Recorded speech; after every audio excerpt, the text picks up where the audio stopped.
The world's on fire. Our river's gone dry. The rich are getting richer. They've left us out here to die.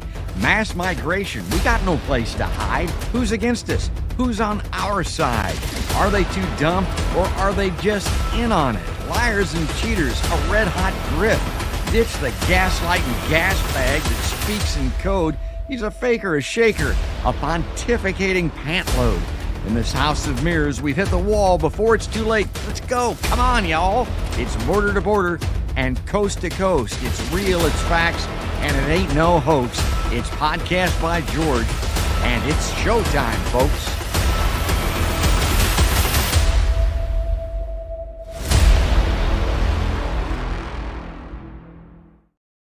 Hello, hi, how are you? Welcome on in. It's another podcast by George, folks. We're going to be talking about something near and dear to my heart, and it has to do with the big three, which we always have on the show. Let me put that up on screen here. It is climate.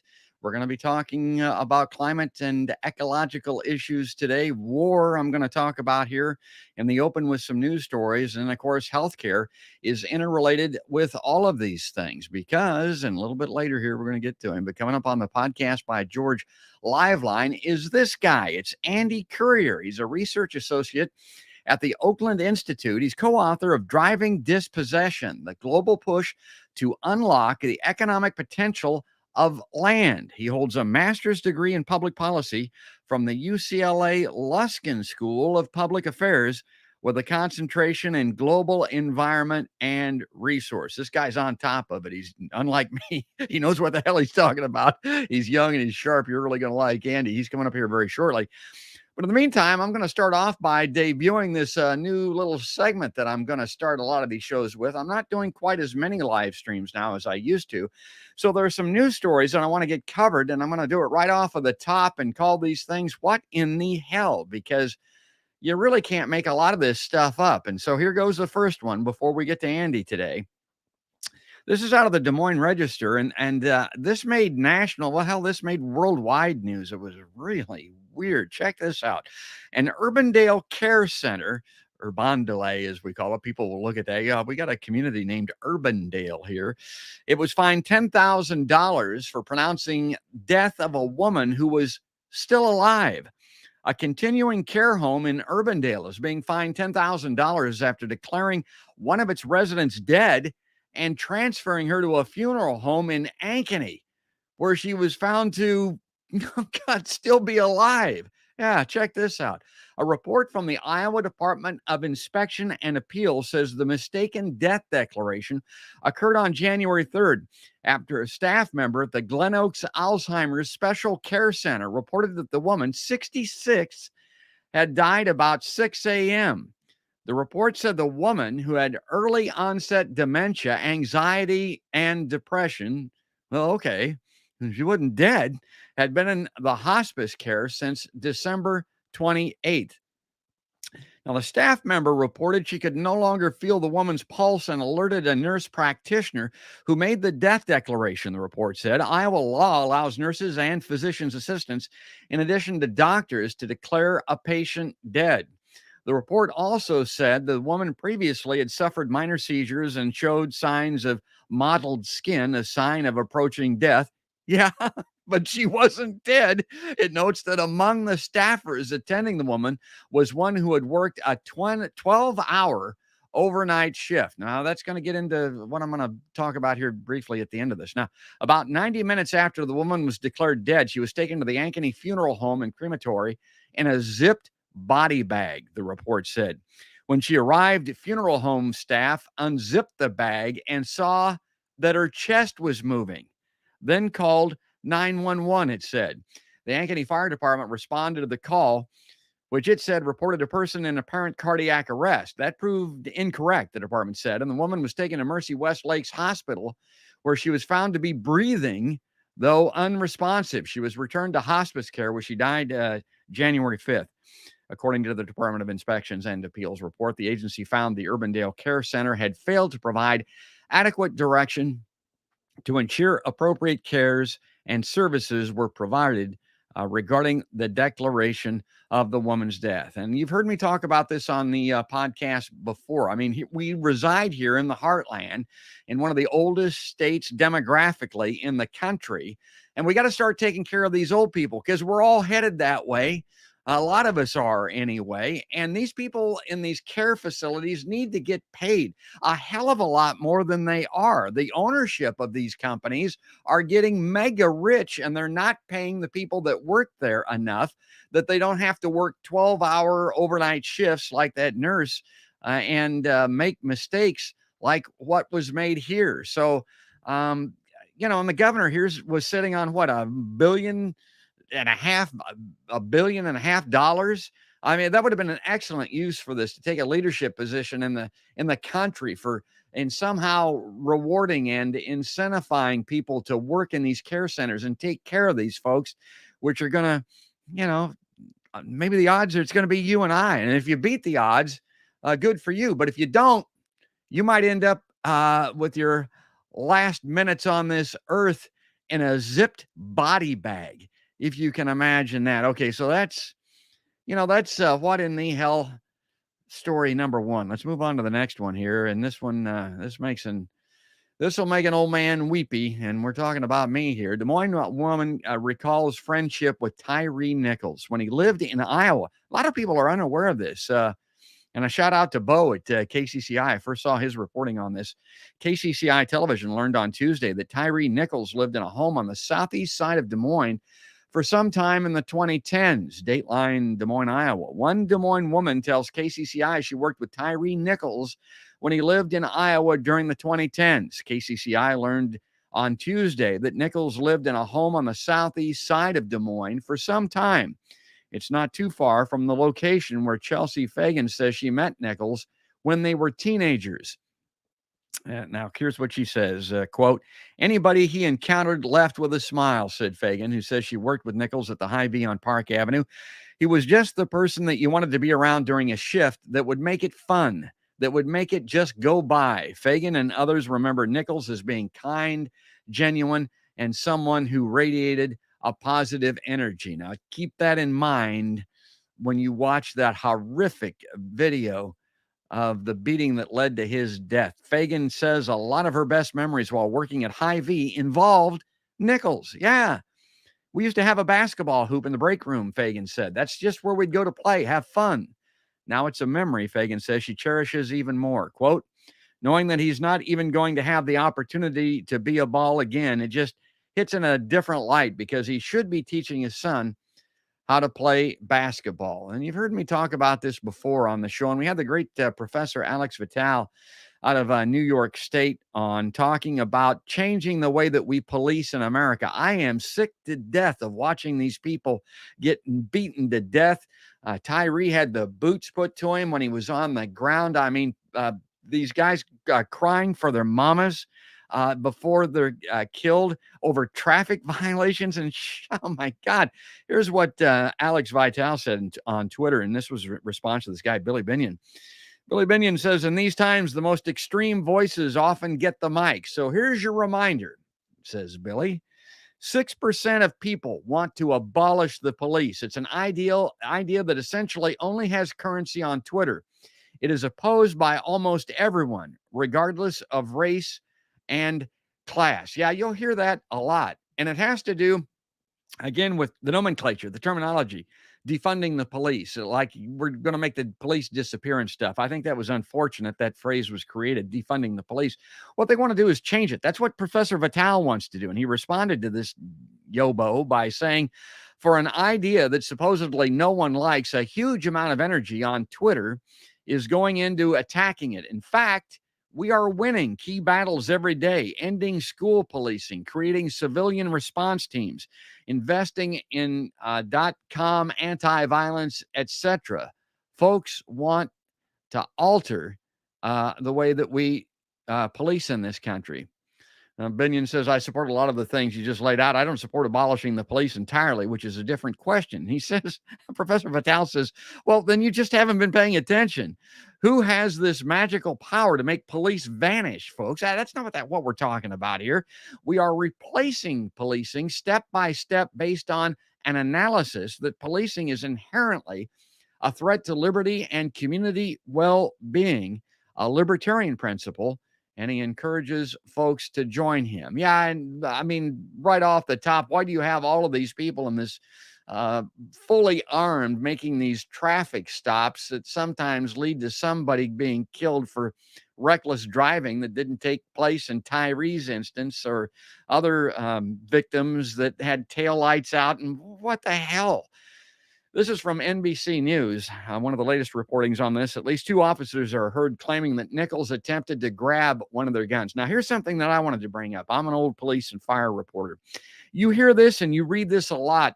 You see it on the police blotter that officers feel that the that someone is trying to get their gun. But the thing of it is, if you're moving quickly, if particularly if you're wrestling around on the ground, they're very cognizant of the of feeling their weapons.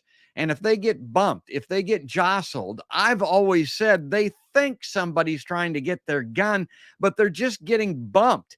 And so they pull out the gun sometimes and shoot the other person that didn't have any effort, make any effort to get their gun at all. Body camera footage reviewed by NBC News did not show any indication that Nichols had reached for their weapons. Authorities also did not confirm this account. So that is BS. I wanted to bring this up on screen here very quickly. And again, this goes back to what I was talking about earlier. Don't let people tell you that no one wants to do anything about changing the police. They do. But this is very revealing because it points out how much crime has declined. According to the FBI and the this other bureau's data, showing dramatic declines in U.S. violent and property crime rates since the early 1990s, when crime spiked across much of the nation. So you watch Fox News, you're going to believe people are kicking in windows and jumping in bedrooms all over this country, and every old person everywhere is scared to death that they're going to be the victim of violent crime. But it's much less likely than it used to be. Using the FBI data, the violent crime rate fell 49% between 1993 and 2019, with large decreases in the rates of robbery, minus 68%, murder / non-negligent manslaughter, minus 47%. Would you believe that? Not if you watch Fox. And aggravated assault, minus 43%.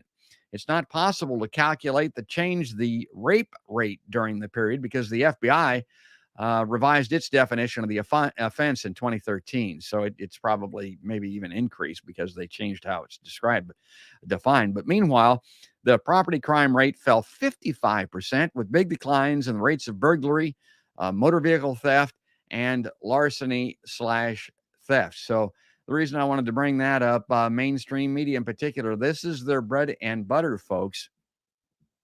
This is how they thrive, not only survive, but thrive, is fear mongering. They've got everybody scared to death, and it's resulting in this over policing. Here's another chart that illustrates that. Americans tend to believe crime is up nationally, less so locally. I thought this was very interesting because they believe it from watching the news that it's up in these other places. They know it isn't where they live.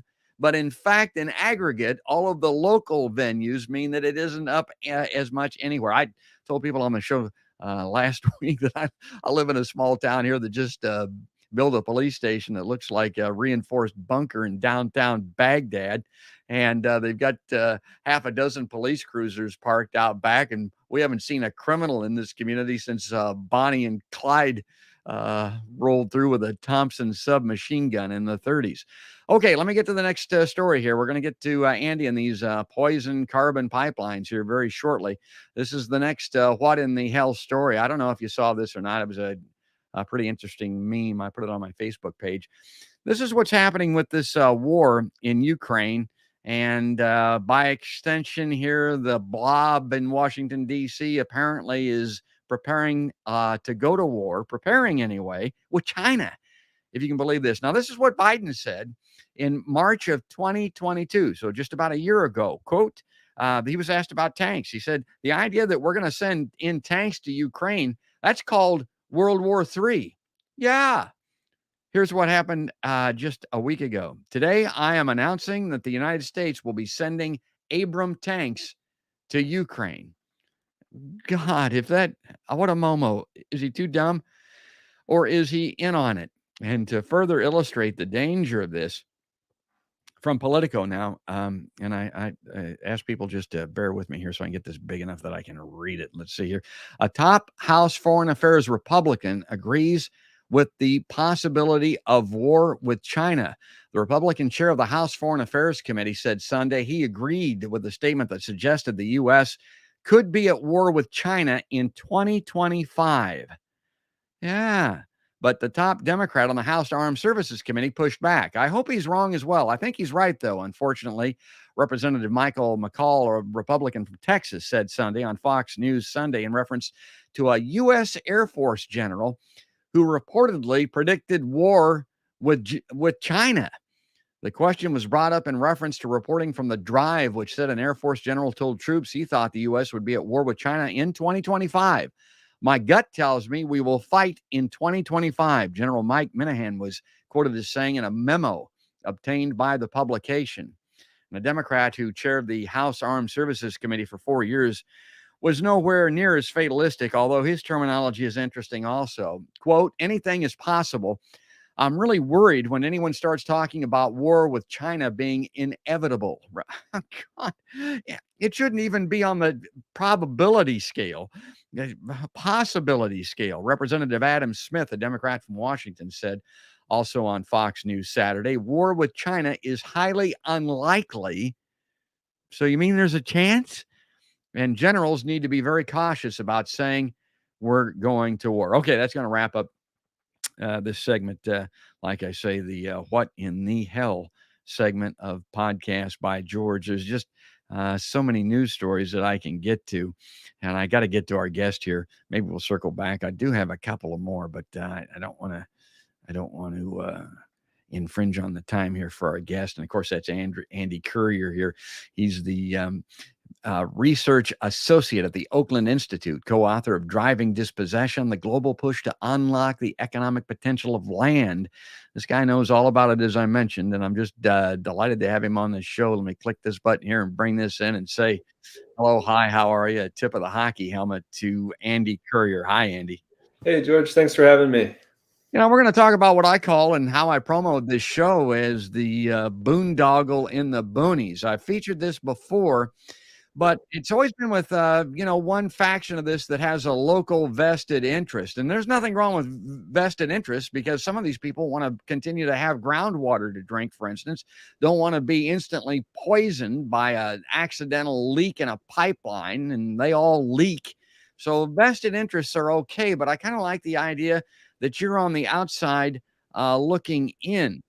And I've got this great carbon boondoggle article that was in Common Dreams. And here's this this is a little piece that this is Rube Goldberg, Andy. I don't know if you've ever looked at his stuff before. I mean, we're talking about 100 years ago, almost, a cartoonist. And his deal was to show how contraptions, because we were, kind of in the industrial mechanization age here, but how silly it is to make things more complicated and difficult than they need to be. This is a guy trying to drink soup or something with this contraption and all these pulleys and wheels and all this kind of stuff with Rube Goldberg, the great cartoonist. But here's your article, and then I'm going to allow you to take off on this. No false solutions. Citizens rise up to resist dangerous carbon pipelines in the Midwest. If the Midwest Carbon Express is built, I hadn't heard that before. Carbon Express is built. Residents across the Midwest will bear the risks associated with the pipeline, which its financial backers will reap the profits. And really, in that headline and subdeck, you're getting right to it, because it's a Rube Goldberg enterprise. Probably isn't going to work, but there's going to be some people really getting rich off this thing, and they're not the ones that are putting themselves at risk. So I guess maybe here at the start, tell us what the risk is with the pipelines. I mentioned they all leak, but what's the dangers with these things?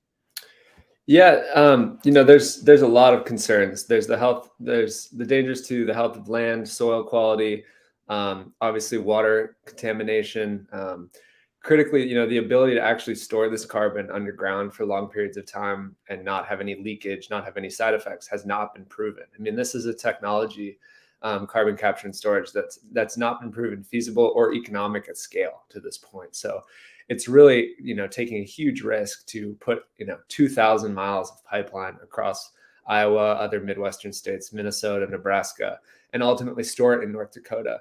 And they'll be doing this without, enough security that nothing will go wrong, and without any proof that it won't be disastrous for all these communities. Yeah, and this map that I had up at the beginning of the article here. Now, this is from your website there at the Oakland Institute. Kind of shows what we're talking about with this specific pipeline. And there's more of these things on the drawing board. The Great Carbon Boondoggle inside the struggle to stop Summit's CO2 pipeline. And I've highlighted down there in yellow Des Moines, mid-sized city down here, running up through Sioux Falls and then going into North Dakota. And you could look at this and say, oh, what the hell? Why is it going up in there? But there's a reason for it. Tell us why this thing's going up into North Dakota. Yeah, it's actually kind of discussed why it needs to be in North Dakota, but Summit claims it's due to the geological formations there, and it's actually very close to the Bakken oil fields. And so typically with captured carbon, I think it's in the U.S. currently over 95% of it is actually used to extract more oil. Summit claims they're not going to be doing this and that they're just going to permanently store it in North Dakota, but there's been no legally binding kind of anything made that holds them to that. So a lot of folks are concerned that it's actually going to be used to extract more oil eventually, which even further undercuts any kind of climate benefits this would have. Yeah, they want to take the carbon, sequester it, this kind of gas or whatever the hell this thing is, take it up there, and then the oil extraction that you're talking about is done with fracking, right? I mean, they're going to shoot this down into the ground again to get the last vestiges of oil and gas out of the ground, something like that, as I understand it. Yeah, it's called enhanced oil recovery, and what they do is inject it into currently depleted oil fields to try to drive more oil up. And we can get into this more, but there's actually still a federal tax credit that you can get even if you use captured carbon in that way. Yeah. And that's supposedly a climate incentive, which if you take a step back is pretty ridiculous. And you look at them, we'll get into this a little bit, but why are they so up with this? Why do these big money guys want to do this? They're playing with house money. You talk about these credits and tax incentives and all this kind of hell, it can't fail almost. And if it does fail, they're not going to be on the hook for it. Let me take a look at your article here. And we'll take a spin through this and you can comment on January 17th, 2023. Again, just a couple of weeks ago, a coalition of community organizations in Iowa delivered the Oakland Institute's expose to the IUB, Summit's lawyer, and Governor Reynolds at the Iowa State Capitol. They made clear their opposition to carbon pipelines and called for meaningful action. Jalen Cavill, advocacy director for the Des Moines Black Liberation Movement, started off the public comment with a resounding message to the IUB. Now, I've got this here up on screen. I would encourage everybody to check this out in Common Dreams, and you can read this more at length. Despite the opposition, the pipeline remains under consideration due to the wealthy financial interests backing the project. Summit's investors, a number of whom have a history of failed ventures and illicit financial conduct, are powerful entities who stand to make large gains from the project. Despite Summit's claims that the pipeline will be good for our environment, several of them are embroiled in the fossil fuel industry. Key investors include I wasn't even familiar with these people, Andy, TPG Rise Climate Fund, about $300 million they've got in the game here. Oil giant Continental Resources, $250 million. Tiger Infrastructure Partners, $100 million. And the South Korean natural gas firm SKE&S with $110 million. Deere & Company, Summit Agricultural Group, and partner ethanol plants have also invested undisclosed amounts. So this is not, this is a big deal with big money involved, Andy. Yeah, it really is. And that's kind of showing, it's very telling, I think, seeing these, a lot of ties to the fossil fuel and ethanol industry, why they're behind this. It's really not because they've had a change in heart and they want to reverse course on the climate crisis. It's because of how much money they'll be able to make in federal tax credits. and other kind of benefits that are laid out for them. Also, I think it's worth noting, as we point out in the report, several of these investors in Summit are actually backed by BlackRock and Vanguard Group, which are two giant investment firms many people know, because they've been and they continue to play really an outsized role in kind of fueling the climate crisis. Yeah, they own us, folks. Lock, stock, and barrel. Investors have backed the project, lured by the massive profits they expect from the federal government. The project's economic profit, yeah, we're like double paying for. I mean, it's worse than house money almost.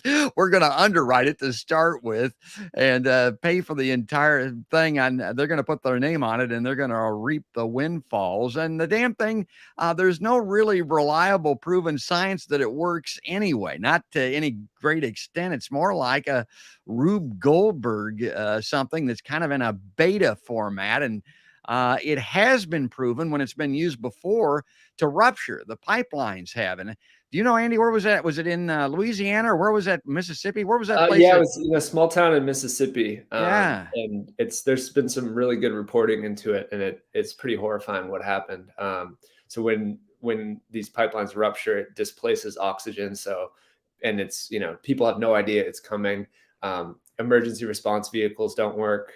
So there's all these precautions you need to be able to take. And one of the concerns we raise is that a lot of the communities impacted by a rupture, and again, it's what I've heard from I heard from a member of the Winnebago tribe. It's not if the pipeline ruptures, but it's when it ruptures. Yes.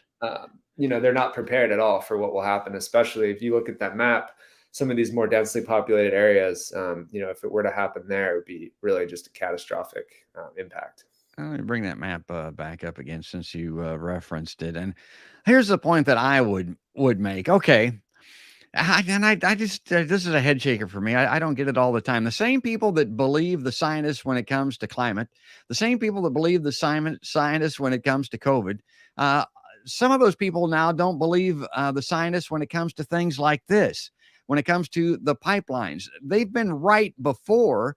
And the people that are behind this project have been wrong, copacetically wrong, big time before. And we're pushing money out on the table in their direction. It's just, it's jaw dropping to me that we're going to get behind this type of thing. And, they'll tell you that there'll be some jobs created to install this type of thing, but they're temporary. They never turn out to be big employment, big job creators like they say they're going to be. And then the things go in the ground and they just kind of wait for something bad to happen. Like Andy says, it's not a matter of if, it's a matter of when they're going to rupture. And my understanding is this stuff is really lethal. And unless they put an odor in it when it ruptures, you can't see it. You don't even know that it's in the air until you're stricken with it. And then there was something, I had the great Emma Schmidt on my show, and she explained this, and I kind of understood what she was talking about. But the shutoff valves on the pipeline are such a distance from where a rupture could occur that they actually won't be able to shut off the ruptured CO the way that they need to. And that's an issue as well. So, I mean, this thing, it probably doesn't work in it from a safety perspective, Andy. I don't think it's very well thought out at all. No, and the Winnebago tribe actually requested that an environmental impact assessment be done to the IUB, and that request was actually denied. The IUB kind of decided that it wasn't necessary and that their own procedures would be enough. But just the fact that they're not even willing to look at all the potential impacts should be very concerning to folks as well. All right, let me get back to this here. Now, this is the investors have backed the project, lured by the massive profits, as we mentioned. Summit boasts about the project's contribution to tax revenue, claiming it'll pay $371 million in federal, state, and local taxes. Between 2022 and 2024, it will actually claim over $1 billion in tax credits annually, or $12 billion over a 12-year period. Recent federal legislation, including the Inflation Reduction Act and the Infrastructure Investment and Jobs Act. Highlighting is mine. This really struck me. It says this flow of public money effectively subsidizes both the fossil fuel and the ethanol industries to produce more fuel. Okay, so let's say you were somebody that's bamboozled by this thing and you think, yeah, I want to sequester CO2. I want to protect the environment. I want to reduce these levels in the atmosphere and that type of thing. Well, by getting behind this and supporting it, you're subsidizing fossil fuels and ethanol. Talk about that, Andy.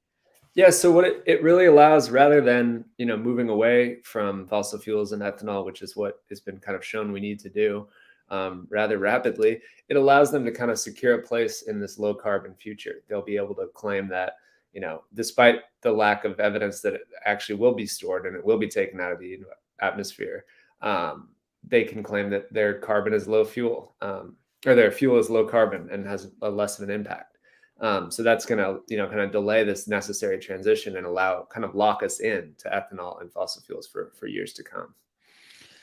You go on to write that after delivering the report and public comments to the IUB, that's the Iowa Utility Board, the delegation visited Summit's lawyer and confronted him with the report. The day of mobilization concluded at the Iowa State Capitol, where speakers from Great Plains Action Society, Iowa Citizens for Community Improvement, Food and Water Watch, that's who Emma is with, Emma Schmidt, and high school to elderly citizens shared the numerous reasons for their opposition. The chants of, hey, hey, ho, ho, these carbon pipelines, they got to go, echoed in the legislative chambers with the message that the people will not be ignored. And I've actually got a little video clip of that. It's very short here. Let's watch this because I just love to see action, direct action. I love to see this kind of thing. This is at the Iowa Capitol.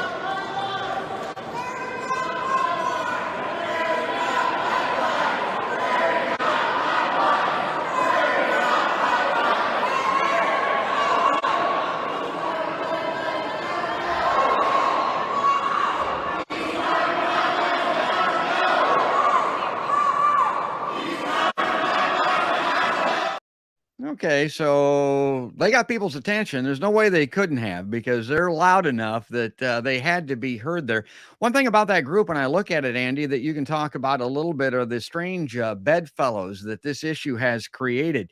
You've got really right Republicans, libertarians on one side of this issue that are opposed to it because of the eminent domain issue. And then, of course, you got lefties like me and probably you over on the other side of the spectrum that are opposed to it because of the disastrous ecological impact that it could have. And I also resent it because it's another case of the rich getting richer on the backs of the poorer people that are going to be living in and around these pipelines and suffer all the negative consequences. Seems to be the way America is going these days. But there's a real block, but it's got some strange or unusual components to it. Yeah, that's really, I mean, that's one of the more hopeful aspects of this story, despite the financial and political connections of Summit and of these other pipelines, is that they've really pissed off a lot of people and a wide range of people. So, of course, as you mentioned, there's the landowners who have resisted the deal to cede their land for the pipeline. They're concerned, obviously, with the long-term impacts to the land, the dangers of a rupture.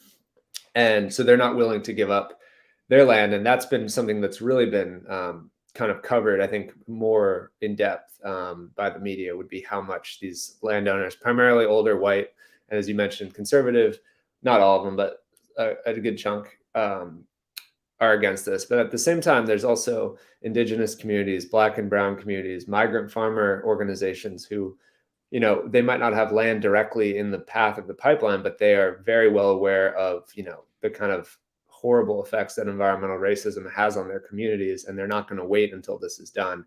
They're taking the lead to step up and stop this before it gets built. Environmental racism. I like that. I just put this up on screen. Now, again, this I'd mentioned earlier. This is from the great Emma Schmidt. This is a photo, I think, probably just out of her phone or something like this. But it's interesting what you're seeing here. And people have to understand this. And particularly when you look at that map that I had up earlier of this pipeline running through northwestern Iowa up into North Dakota. That land is all tiled, folks. I mean, it's all tiled. A lot of that used to be a bog back in the day.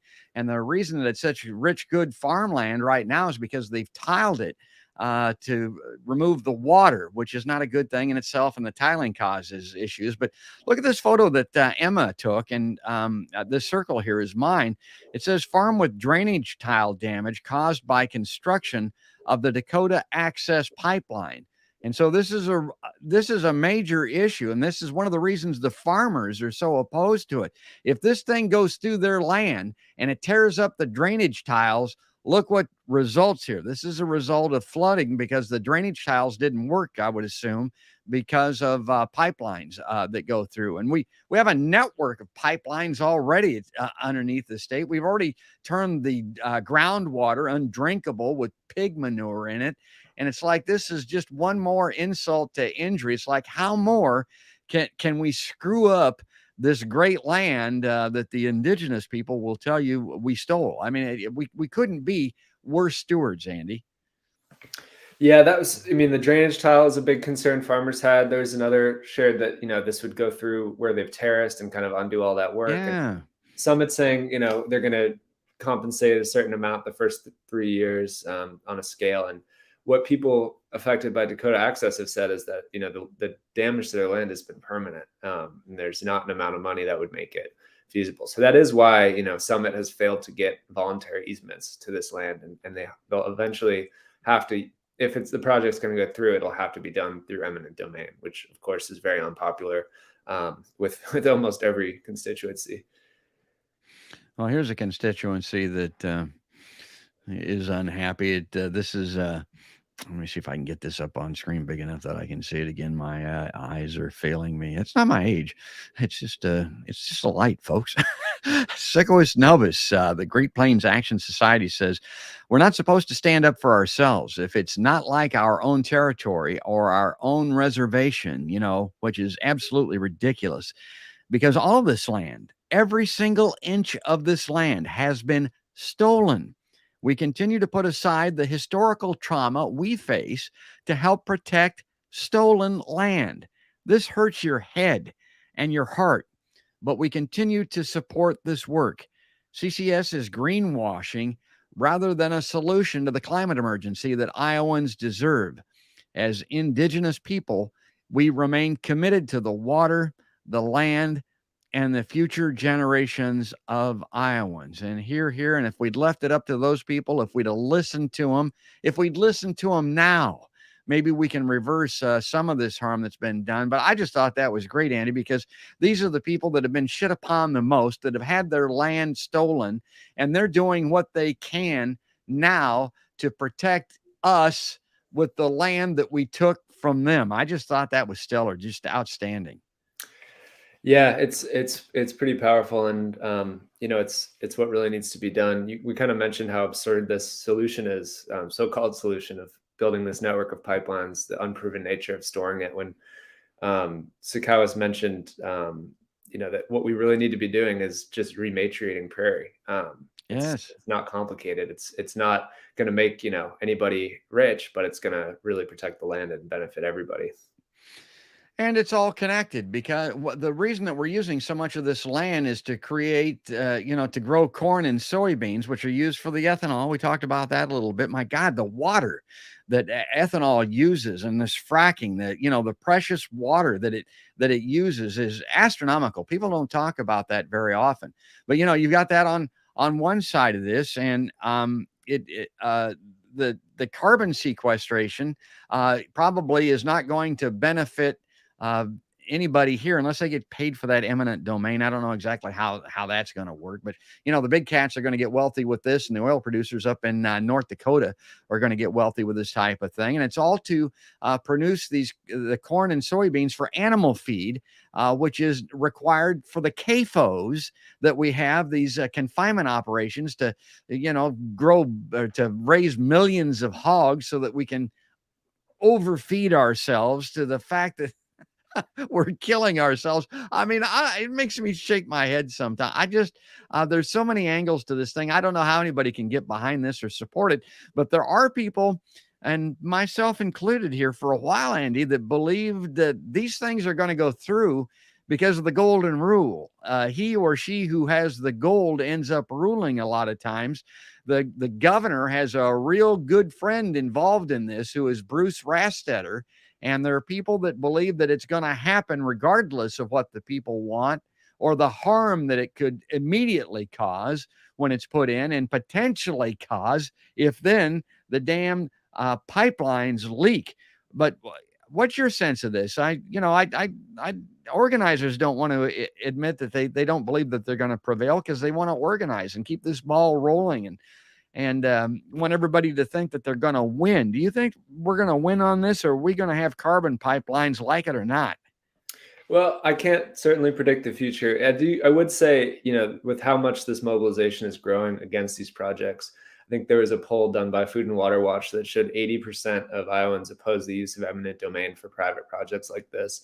And actually, the day after the report delivery, there were 5 separate bills introduced by a Republican state senator, I forget his name, but that would prevent either the IUB from granting eminent domain or for eminent domain to be used for private projects. So what that does show is that there are, some of these elected officials are responding to how, deeply unpopular this would be. Kim Reynolds has not, to this point, given, as we point out in the report, the amount of financial contributions she's taken from Rastetter and other, major pipeline companies. But I think there is hope that with enough people mobilizing, elected officials will understand, the consequences of supporting a project like this. And I would encourage everybody to read up, look into this issue, look at Reynolds, look at Bruce Rastetter. This guy's got some major league skeletons in his closet. Something to do with Tanzania. Are you familiar with that story? What did Rastetter do there?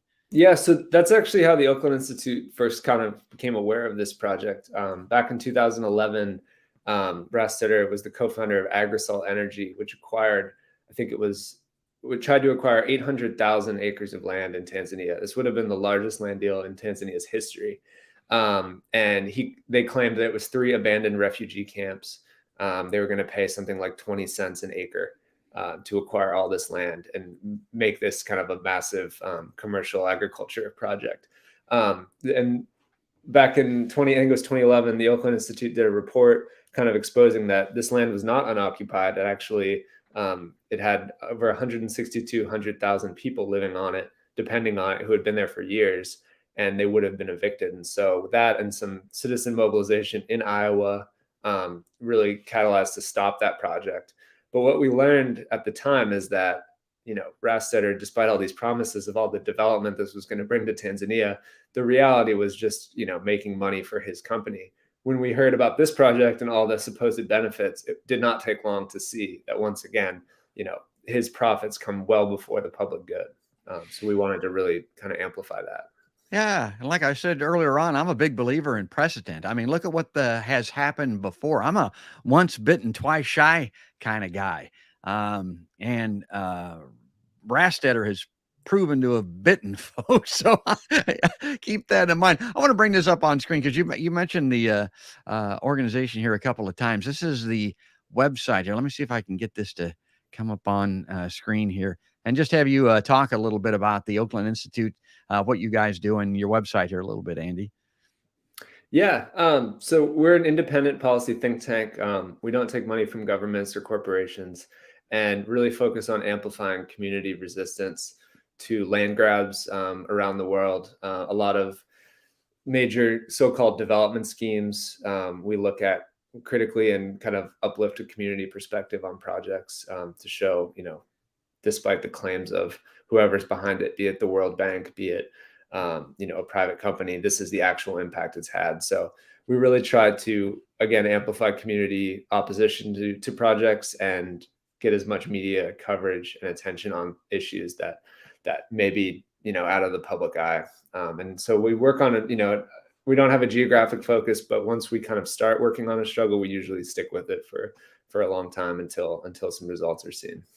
What I like about it is, and I talk about this, sometimes you want an accurate, analysis of yourself. Don't look in the mirror because, you can think you look pretty good in the mirror. Get an independent third party like these folks to take a look at an issue. And that's what they're doing with this carbon capture pipeline, this, not Walter Mitty, but Rube Goldberg enterprise here. I want to play this because I had it. This is for people that are not deep thinkers like me. This is kind of how I think of carbon capture pipelines. Folks from my era might remember this. So check out Chip and Dale here, folks.